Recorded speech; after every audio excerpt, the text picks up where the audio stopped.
కనీసం వీళ్ళకి ఎంత తెలివి తక్కువలంటే నేను మొన్న చూసి నవ్వుకున్నా. ముఖ్యమంత్రి వచ్చిండు జిల్లాకు, ఏదో 4 మంచి మాటలు చెప్పిపోతారేమో అనుకున్నా. ఈ ముఖ్యమంత్రితో బాధ ఏంటంటే ఆయన బాలల దినోత్సవం కోతే కేసీఆర్ని తిట్టుడు, బాలల దినోత్సవం కోతే చార్మినార్ కాడ రాజీవ్ గాంధీ సద్భావన యాత్ర కోతే అక్కడ కేసీఆర్ని తిడతాడు. ఆఖరికి ఆయన బర్త్డే చేసుకుని యాదగిరి గుట్టకు పోయింది, ఆ రోజు కూడా కేసీఆర్ని తిడుతుంది. ఇక సిరిసిల్లకు వచ్చినాక ఎట్లా తిడతాడు, నీకు తెలుసు నాకు తెలుసు. ఇక ఒకటే తిట్లు. ఏమున్నది పరిపాలన సంవత్సరం చూస్తే ఏం జరుగుతున్నది? కేసీఆర్ దేవుని మీద ఒట్లు, కేసీఆర్ ను తిట్లు, హామీలకు మాత్రం తూట్లు. ఏమున్నది అంతకంటే పీకింది? నువ్వు మీరు ఆలోచన చేయండి. దేవుళ్ళ మీద ఒట్లు, కేసీఆర్ కు తిట్లు, హామీలకు తూట్లు. 6 గ్యారంటీలు అన్నారు. 6 గ్యారంటీ మాత్రమే అమలైంది. ఇంకొక్కటని అమలైందా? రుణమాఫీ అన్నావు అయిందా? కాలేదు. ఊళ్ళలో కొద్ది ఇబ్బలు కొట్టట్టున్నారు కాంగ్రెస్ వాళ్ళను. మనం మీరు చూసిండ్రు కొడంగల్లా ఏమైంది? కొడంగల్లా సొంత నియోజకవర్గం ముఖ్యమంత్రి. ఇప్పుడు సొంత నియోజకవర్గంలో లొల్లైంది. మా దగ్గర కూడా అయింది, ఇక్కడ నేరేళ్ళలో అయింది. నేను పోలేదు హాస్పిటల్కు, వేములవాడకు పోయినా. వేములవాడ పోయి మొత్తం ఆ నేరేళ్ల బాధితులు అక్కడ ఉంటే కలిసిన, వాళ్ళకు న్యాయం చేస్తాను మాట ఇచ్చినా, ఎంతో కొంత న్యాయం చేసే ప్రయత్నం చేసిన. సరే మీరు దాన్ని రాజకీయం చేయవేనరు, ఏందేందో చేస్తాం అనుకున్నారు. ఆఖరికి మళ్ళీ అదే నేరేళ్లలో నాకు ఆ గ్రామంలో కూడా బ్రహ్మాండమైన మెజారిటీ ఇచ్చి మా నాయకులందరూ తంగలపల్లిలో ఆ గ్రామంలో ఉండే దళితులు, బీసీలు, ఆ గ్రామంలో ఉండే ప్రతి వర్గం మళ్ళా కేసీఆర్ గారి నాయకత్వానికే, మీరు ఎంత రాజకీయం చేయవైనా మళ్ళా కేసీఆర్ గారికే ఓట్లు కూడా వేసింది. అందుకే నేను ఏమంటున్నా అంటే ప్రజాస్వామ్యంలో ఎక్కడన్నా పొరపాట్లు జరిగితే, తప్పులు జరిగితే, తెలియకనో తెలిసో జరిగితే పాలకులకు ఉండాల్సిన ఇంగితం ఏంటంటే పోవాలి, కూసోవాలి, అవసరమైతే 4 దొబ్బులు తినాలి, కానీ వాళ్ళ మనసు గెలుచుకునే ప్రయత్నం చేయాలి. అది చేయకుండా ఏం చేస్తున్నారండి? ఇవాళ కొడంగల్లో పేదల రైతుల భూములు గుంజుకుంటారట. 60 లక్షలు 70 లక్షల ఎకరం చేసే భూమిని గుంజుకునే ప్రయత్నం. పాపం రైతులు అడిగింది, మాకు ఎక్కువ రేటు చూస్తామన్నారు. మాట్లాడినాడు ఉన్నాడు వాళ్ళతో. 9 నెలల నుంచి కొట్లాడుతుంటే అడిగినోడు లేడు, మాట్లాడినోడు లేడు, కనీసం పట్టించుకున్నోడు లేడు. ముఖ్యమంత్రి సొంత నియోజకవర్గం. సరే ముఖ్యమంత్రి అంటే బిజీగా ఉంటాడు, పర్వాలేదు అనుకోవచ్చు, కానీ ఆయన మాట్లాడాడు. వాళ్ళు అన్నున్నాడు అక్కడ తిరుపతి రెడ్డి అని, ఆయన దాదాగిరి గుండాగిరి. ఇక మీకెళ్ళి ఆ జిల్లా మంత్రి ఉన్నాడు, ఆయన పట్టించుకోడు. పరిశ్రమల మంత్రి ఉన్నాడు, ఆయన పట్టించుకోడు. మరి 9 నెలలు ఎవరు పట్టించుకోరు. టెంట్లు వేసిండ్రు, లొల్లి పెట్టిండ్రు, పాదయాత్ర చేసిండ్రు.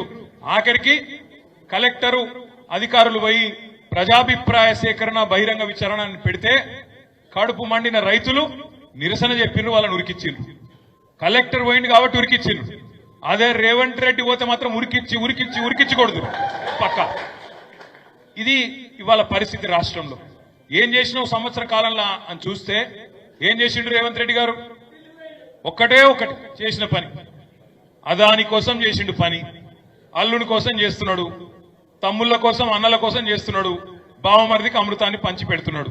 ఇక పోయిండు, ఢిల్లీకి పోయిండు. 28 సార్లు ఎక్కే విమానం, దిగే విమానం. ఫ్లైట్ ఖర్చులు బొక్క తప్ప వచ్చింది ఏమీ లేదు. 28 సార్లు పోతే 28 రూపాయలు కూడా రాలే. ఇది వాస్తవం. ఒక రేవంత్ రెడ్డే కాదు, 8 మంది బీజేపీ ఎంపీలు గెలిచారు. 8 మంది 8 రూపాయలు తెచ్చిర్రు ఇప్పటికి సంవత్సరంలో. గది పరిస్థితి. అందుకే ఇవాళ తెలంగాణలో అందరికీ అన్ని విషయాలు అర్థమైనాయి. అర్థం కానో లెవెల్ లేరు.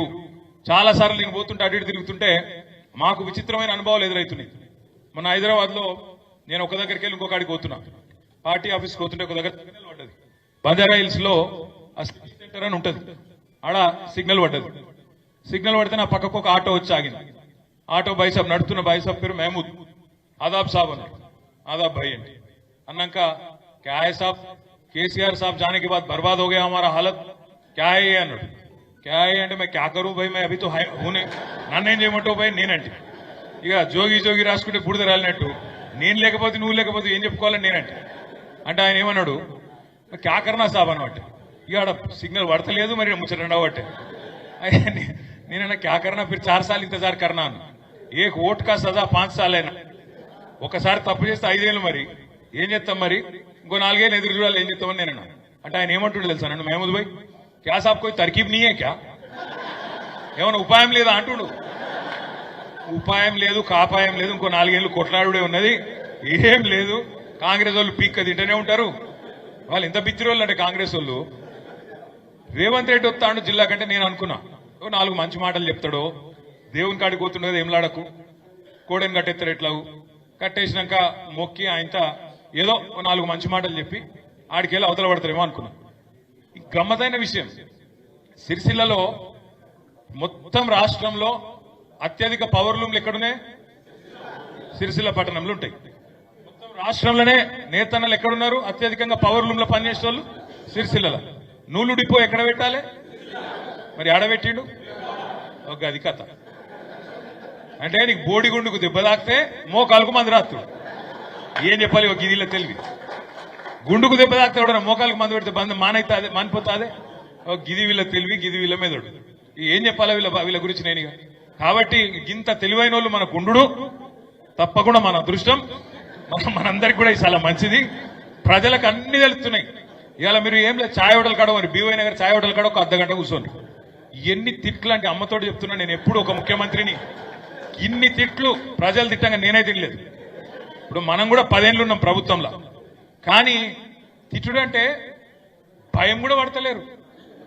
ఇంకా మన కార్యకర్తలన్న వాళ్ళొకరు వీళ్ళొకరు అన్నా కేసు పెడతా అంటే మా వాడు ఉన్నాడు అబ్బాడు అని లేడు వాడు. వాడు అప్పుడప్పుడు చెప్తాడు అన్నా కేసులు పెడుతున్నారు ఇదైతుంది అదైతుంది. నేను అంటే అంటున్నా, అరే కేసులు పెడితేనే లీడర్లు అవుతారా, నువ్వు భయపడకరా అని నేను చెప్తున్నా. కేసులు పెడుతుర్రు అంటే మనని పెద్దోళ్ళని చేస్తున్నట్టు రా వాళ్ళు, నీకు అర్థమైతే లేదు. కేసులు పెడితేనే సమాజంలో గుర్తింపు వస్తుంది, నువ్వు టెన్షన్ పడకని నేను చెప్తున్నా. మనోళ్ళు అక్కడక్కడ ఇట్లా అంటారు అన్నా కేసులు పెడుతుర్రు అని, కానీ ప్రజలు మాత్రం ఒక సెకండ్ కూడా ఆలోచన చేస్తలేరు.